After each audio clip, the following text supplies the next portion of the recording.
शहजाद जी, आप लोग राहुल जी को क्यों मिस कर रहे हैं बंगाल में? अंजना, हाँ।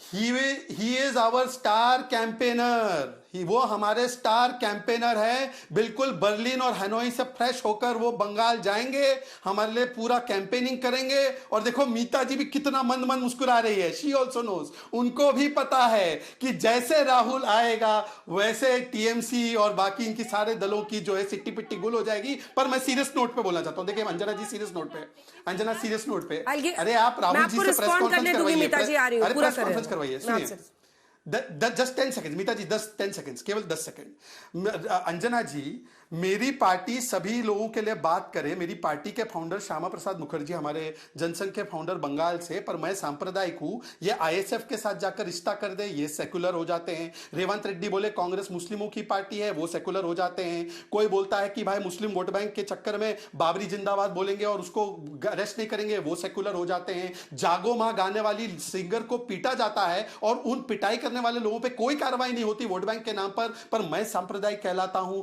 जय श्री राम के नारे के खिलाफ ये लोग बोलते हैं, मैं सांप्रदायिक हो जाता हूं। राम जी मुसलमान है ये बोलते हैं, मैं सांप्रदायिक हो जाता हूं। बात क्यों करें? तो वो ठीक है, अब मीता जी बोलिए, अब बोलिए। वो कह रहे हैं कि बीजेपी के स्टार कैंपेनर है वो। देखिए, पहली बात तो बीजेपी के स्टार कैंपेनर कौन है ये वो खुद तय करे। वो हमारी पार्टी के अंदर क्या चल रहा है उसके बारे में ज्यादा चिंता ना करे। शुभेंदु अधिकारी जो लीडर ऑफ ऑपोजिशन है वेस्ट बंगाल में, वो बोलते हैं कि नरेंद्र मोदी जी सिर्फ 100 करोड़ भारतीय का प्रधानमंत्री है, तो वो एक कॉन्स्टिट्यूशनल पोजीशन में रह के बोल सकते हैं। वो शुभेंदु अधिकारी बोलते हैं हम सिर्फ हिंदू का बात करेंगे, जो लोग हमें वोट नहीं देते उसका बात क्यों करें। और पब्लिक डोमेन में स्टेटमेंट है, एक बार नहीं multiple times he has made such a gross communal statement in public domain। वो लीडर ऑफ ऑपोजिशन में है, वो कॉन्स्टिट्यूशनल पोजीशन में है, वो बोल सकते हैं उस पार्टी को हम लोग कम्युनल ना बोले। सुकांत मजूमदार बोलते हैं कि आप मुर्शिदाबाद से निकल के नदिया डिस्ट्रिक्ट में आओ और शिव का तांडव देख लो, वो कम्युनल नहीं है। हुमायूं कबीर जब टीएमसी का विधायक था, वो जब बोले थे कि हम हिंदूज को काट के भागीरथी नदी में बहा देंगे, तो वो भी जैसे कम्युनल है, उसी तरह सुकांत मजूमदार और शुभेंदु अधिकारी भी कम्युनल है। चलिए ठीक है, प्रोफेसर वाश्रय जुड़ गए हमारे साथ। प्रोफेसर वाश्रय, अब आवाज आ रही है आपको? आ रही है। ठीक है, ये जो एसआईआर की प्रक्रिया चल रही है, शुद्धिकरण हो रहा है, तो इस पे रोना धोना ठीक है क्या कि जानबूझ के टारगेट किया जा रहा है? किसको टारगेट किया जा रहा है? देखिए अजन्या जी, ये तो तय है कि ये जो एसआईआर है ये धोखा है। अच्छा, इसमें कोई शक नहीं है। आप एसआईआर की टेंडेंसी और जो उसकी प्रवृत्ति है वोट काटने की, उसको चेक कीजिए। हमने बहुत चेक कर लिया उसको, चाहे वो हरियाणा हो, चाहे वो बिहार हो, चाहे कहीं पे भी हो। ये वोट काटने और वोट ऐड करने का जो खेल है, ये बीजेपी ने शुरू किया है अपने रिसर्च और एनालिसिस विंग के जरिए। और इसमें अधिकतर माइनॉरिटीज की वोट कट रही है। इसमें वो माइनॉरिटीज की भी वोट कट गई जो हस्बैंड वाइफ आईएएस ऑफिसर है, हस्बैंड वाइफ प्लानिंग कमीशन के ऑफिसर हैं, हस्बैंड वाइफ जो है रेवेन्यू कमिश्नर्स हैं, हस्बैंड वाइफ जो है गवर्नमेंट ऑफ इंडिया की दिनेश वार्ष्णेय जी कि ये जो 2,89,00,000 लोगों का वोट कटा है उत्तर प्रदेश में, वो सारे मुसलमान थे। ये जो 58 लाख लोगों का वोट कटा है पश्चिम बंगाल में, वो सारे मुस्लिम है। नहीं, मैं ये नहीं कह रहा। तो क्या कह रहे हैं? अधिकतर। अच्छा, नहीं रंजना जी, मैंने पहले ही शब्द यूज किया अधिकतर। मैंने पहले ही शब्द यूज किया अधिकतर। मैं बहुत केयरफुली बोल रहा हूँ। ठीक है, इसका मोडस ऑपरेंडाई कैसे है? चाहता हूँ इसका मोडस ऑपरेंडाई बताइए। अब एक सेकंड प्रोफेसर साहब, आप तो प्रोफेसर हैं, इसका क्या तरीका है, क्या कर रहे हैं ये लोग? जो बूथ लेवल ऑफिसर है इलेक्शन कमीशन का, वो क्या मुस्लिम नामों को काट रहा है? क्योंकि ज्ञानेश कुमार तो हर बूथ पर जाकर नाम जोड़ और हटा सकते नहीं है, इतना तो आप भी मानेंगे, प्रोफेसर हैं आप। हर बूथ में 900 से 1000 1200 वोटर होते हैं, ठीक है? तो एक सेकंड, तो क्या बीएलओ जो है वो मुस्लिम नामों को काट काट के हटा रहा है?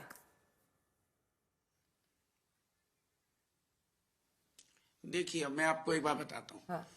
जब योगी आदित्यनाथ ये कहता है कि हर एक बूथ पे 200 वोट जोड़ो, तो वहां क्लियर है कि ये एसआईआर का खेल क्या है। जोड़ो घटाओ में इन्होंने पूरा एक रिसर्च एनालिसिस कर रखा है। ठीक है, तो आप कह रहे हैं कि बीएलओ जो है, ठीक है, काट के ये ऐड करनी है। कितने बूथ होंगे आप इंडिया में सोच लीजिए एक बार।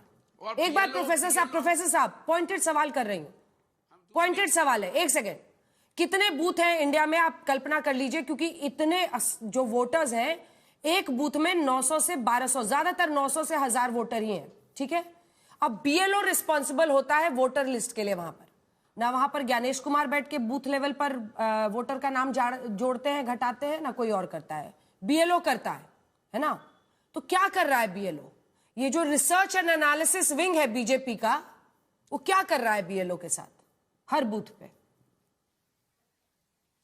वो सुनिए, जो बीएलओ होता है वो बूथ लेवल ऑफिसर होता है, वो लोकल अपॉइंटी होता है। हाँ, ठीक है ना, बाई एंड लार्ज वो लोकल अपॉइंटी होता है। जो उसमें जिसकी सरकार होती है वो उसमें गड़बड़ करती है। तो बंगाल में टीएमसी की है, तो टीएमसी वाले, हम ये भी टीएमसी से भी पूछना चाहते हैं कि ये जो बीएलओ हैं आपके, क्या ये आईपैक के ऑफिस में भी काम करते थे या उनको डाटा सप्लाई करते थे? ये भी हमें देखना पड़ेगा। दूसरा हमें ये भी देखना पड़ेगा कि क्या ये बीएलओस को ऊपर दबाव है कोई सरकारी, डीएम का या एसडीएम का, वो भी देखना पड़ेगा। और वो हो रहा है, वहां पर डायरेक्ट रिपोर्ट से इसका शहजाद जी एक डायरेक्ट जवाब दीजिए आप। वो कह रहे हैं कि डीएम के दबाव में बीएलओ काम कर रहा है, आपका रिसर्च एंड एनालिसिस विंग अधिकतर मुसलमानों को वोटर लिस्ट से हटा रहा है। ठीक है, जवाब दीजिए शहजाद। अंजना जी, मुझे तो पहले लगा कि वार्ष्णेय जी बड़े दिनों के बाद डिबेट में उनके साथ रूबरू होने का मौका मिला है, कहीं वो उमर और शर्जील की डिबेट में ट्यून इन होके नहीं आए हैं, क्योंकि उनसे सवाल आप पूछे, वो कह रहे कि हमने दबाव डाला, डीएम हमारे कंट्रोल में नहीं है बंगाल में। और दूसरी बात, अब ये ड्राफ्ट तो पहली ड्राफ्ट तो आके कई दिन हो चुके हैं बंगाल में। इनके बीएलए ने कितनी कंप्लेंट फाइल की उन सो कॉल्ड मुस्लिम और दलित वोट जो कटे उसको जुड़वाने के लिए? चलिए 10 आंकड़े ले लो, 10 एग्जाम्पल ले लो। और तीसरी बात, इनका अभी जो अस्तित्व बचा है बंगाल में तो कुछ नहीं बताए, जीरो है, जीरो। राहुल की वजह से ये लोग जीरो पे आ गए। इनका बिहार में ज्यादा अस्तित्व है। जरा पूछे, बिहार में तो अब 45 डेज रिजल्ट आकर भी हो गए, कितनी शिकायत फाइल की बिहार में, जहां लेफ्ट की अच्छी खासी प्रेजेंस है। इनसे सिर्फ 3 स्पेसिफिक सवाल पूछिए। दिनेश जी लाल आज सलाम बैलेट प्रोफेसर साहब। पेपर से बिहार में दोबारा चुनाव करवा लो, सारा अस्तित्व पता लग जाएगा तुम्हें। बेईमानी कर रहे हो, जहां बैलेट पेपर से एक शिकायत नहीं डालेंगे, बैलेट पे चुनाव करा लो। तुम चुनाव हारे हो बुरी तरह, चाहे महाराष्ट्र हो, चाहे बिहार हो, चाहे तमिलनाडु हो, चाहे कहीं भी हो, सब जगह जहां जहां बैलेट पेपर से चुनाव हो रहा है वहां तुम बुरी तरह हार रहे हो। आज बैलेट पेपर से चुनाव करा लो, पूरी हिंदुस्तान में 50 सीट भी नहीं ले पाओगे। आप किस प्रकार के डेलुलू में रहते हैं? पानी करके दिखा दो। अरे झूठ मत बोलो, तुम क्यों झूठ बोल रहे हो? तुम मुद्दे को हिंदू मुसलमान कर रहे हो सारे चुनावों में। ना तुम्हें बेरोजगारी पे बात जम्मू करनी, ना कश्मीर का महंगाई पे चुनाव बात ठीक करनी, था। ना प्रधानमंत्री जम्मू कौशल कश्मीर का योजना में चुनाव ठीक था 10,000 करोड़ का घोटाला हुआ है जो सीएजी का, उस पे बात करनी है। जम्मू तुमने कश्मीर का मेडिकल चुनाव कॉलेज ठीक था। बंद करवा दिया, रेपिस्टों को तुम प्रोटेक्ट करते हो। जम्मू कश्मीर का तुम्हारे चुनाव ठीक था। तुमने कौन सी स्कीम में प्रोफेसर तुम्हारे यहाँ साहब, भ्रष्टाचार जम्मू नहीं कश्मीर का है? चुनाव ठीक था। अडानाइजेशन तुमने पूरे हिंदुस्तान का करना है, अदानीकरण। अरे इनका अदानीकरण रेडियो ऑन हो तुमने गया पूरे है। हिंदुस्तान का अरे कर दिया। बटन, परसों अरे उसने ऑफ बटन किधर राज है इनका? ठाकरे ने भी मैपी शुरू अरे कर अंजना दिया। जी इनसे पूछिए अरे जरा। आप मुझे ये बताओ कि अंजना आप जी, चुनाव लड़ो इनसे जरा पूछिए महंगाई पे, कि आप जम्मू चाप कश्मीर लड़ाई का लड़ो चुनाव ठीक बेरोजगारी था। पे, आप चुनाव लड़ो महिलाओं की सुरक्षा पे, अंजना जी। आप चुनाव लड़ो ईमानदारी पश्चिम से। बंगाल में, एक पश्चिम बंगाल में, एक तुम्हारी- सेकंड प्रोफेसर साहब, आप लोग लोकसभा चुनाव के ही मोड में रहते हैं। ये पश्चिम बंगाल का चुनाव है जिस पर आपको बुलाया है। ऐसे में क्या मुद्दे पश्चिम वहां पर बंगाल की उठने बात चाहिए? कर रहा हूँ, ये पश्चिम बंगाल की बात कर रहा हूँ। ममता बनर्जी को भी पता लग जाएगा और बीजेपी को भी पता लग जाएगा ये बैलेट पेपर से तो चुनाव बैलेट से करा वोटिंग लें। हो गई तो वामदल की एक चुनाव सरकार ममता बन बनर्जी जाएगी वहां पे, है ना? ईमानदारी से करने नहीं देती, प्रोफेसर साहब, कैंडिडेट्स को नॉमिनेशन नहीं भरने एक छोटा देती। सवाल है मेरा, एक छोटा सा सवाल, just one small question. Anjana ji, बहुत छोटा सवाल, जल्दी से अभी छोटा जो सवाल फिर केरला में मैं लोकल पोल्स हुए ना अंजना जी, हाँ पुरोहित जी बहुत छोटा, वेरी स्मॉल, टाइनी। केरला में जो अभी लोकल पोल हुए ना, लोकल चुनाव, जिसमें यूडीएफ एकदम सेलिब्रेट करी थी, राहुल जी का ट्वीट भी आ गया, वो ईवीएम पर हुए और बिना वीवीपैट के हुए। अब मीता जी से पूछे वहां पे वोट चोरी हुई, और पूछे वार्ष्णेय जी से अगर वोट चोरी तो क्या कांग्रेस ने की क्या? मतलब क्या गजब के ये लोग लॉजिक्स देते हैं। अरे बंगाल में अगर वोट गलत कटे उनको भी किसी के बता तो दो। जुड़ाओ ना। प्रोफेसर साहब, यहाँ पे क्यों आप चिल्ला रहे हैं? आपके कितने बीएलए ने कितनी कंप्लेंट फाइल की, एक को जवाब उस नहीं। पे भी आ रहा हूं, बिहार उस में पे भी आ कितनी रहा हूं। शिकायत फाइल की, एक को जवाब नहीं। अब कब आएंगे? 2 घंटे का डिबेट नहीं है ये। एक घुसपैठिया मिला तुम्हें बिहार में, एक घुसपैठिया निकाला तुमने बिहार में, एक घुसपैठिया निकाला तुमने बिहार में। क्यों झूठ बोलते हो बंगाल देश की के साथ? दृश्य नहीं देखे, क्यों बॉर्डर बोलते हो छोड़ देश छोड़कर के साथ? बॉर्डर से झूठ भाग बोलते रहे हो, जनता को थे। बरगला बॉर्डर दो। पे देख बेवकूफ लीजिए क्या हो रहा था। स्वयं प्रकाश एक जी, झूठ- स्वयं एक प्रकाश घुसपैठिया जी, तुमसे बिहार में नहीं निकला। स्वयं प्रकाश जी, मैं आपके पास आना चाहती हूँ। देखिए, ये तस्वीरें भी आई और हम लोगों ने भी स्टोरी चलाई और हर मीडिया हाउस ने कवर की। कई लोग उन घरों को यूपी में भी और बंगाल में भी बॉर्डर डिस्ट्रिक्ट से कई लोग छोड़कर जा रहे थे जब ये एसआईआर की प्रक्रिया शुरू हुई। जाहिर तौर पर उनको लग रहा था कि हो सकता है वो पकड़े जाएंगे, इस वजह से वो भाग रहे थे बांग्लादेश बॉर्डर क्रॉस करके, है ना। हमारे रिपोर्टर वहां पर मौजूद थे, तो इसको डिनाई मत कीजिएगा। अब पहले सवाल तो सुनिए साहब। अब सवाल ये है करने वाला कौन होता हूं? सवाल ये है कि बिहार में भी ये मुद्दा खूब उठाया था राहुल गांधी जी ने, लेकिन उसके बावजूद जनता का साथ बीजेपी को मिला। जो वोटर हर मुश्किल के बीच में अपना वोट डालने जाता है वो कहते हैं तो पूरी वोटिंग प्रक्रिया को ये लोग गलती कहते हैं। कभी हारते हैं तो ईवीएम पर दोष डालते हैं, कभी हारते हैं तो, और जब जीत जाते हैं तो चुप रह जाते हैं, है ना। ऐसे में क्या आपकी पार्टी के अंदर ये चिंता भी है कि शायद एसआईआर का मुद्दा लोगों के साथ क्लिक ना करे? जमीन से, महंगाई से, बेरोजगारी से, उनसे जुड़े हुए मुद्दों पर अगर आप चुनाव लड़ें तो सबको फायदा हो।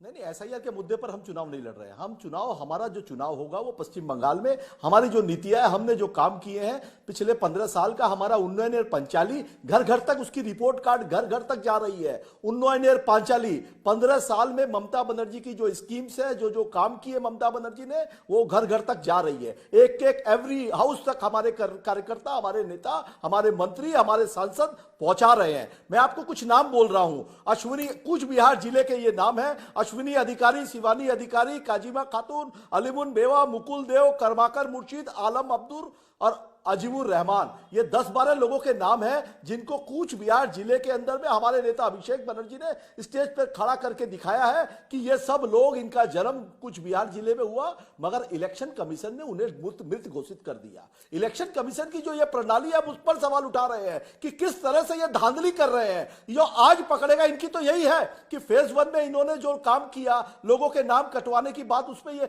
12 राज्यों में जो हो रहे हैं, 11वें 10वें 11वें नंबर पर पश्चिम बंगाल है। जो परसेंटेज ऑफ वोट कटिंग हुआ, वो जिस तरह से होना चाहिए था, ये नहीं करवा पाए। अब ये भारतीय जनता पार्टी के जो नेता है, अमित शाह भी आए, मीटिंग करके गए। दिलीप घोष और शुभेंदु अधिकारी को मनाने में ही उनकी मीटिंग खत्म हो गई कि भाई शुभेंदु अधिकारी, दिलीप घोष, तुम लोग अपनी लड़ाई खत्म करो और चुनाव में लगो। मैं एक बार जवाब लूंगी आपसे शहजाद जी। मीता जी, जल्दी से कमेंट आपसे। बिहार में नहीं चला, फिर भी यहां पर एसआईआर का मुद्दा, और यहां पर तो आपको फाइट करना है।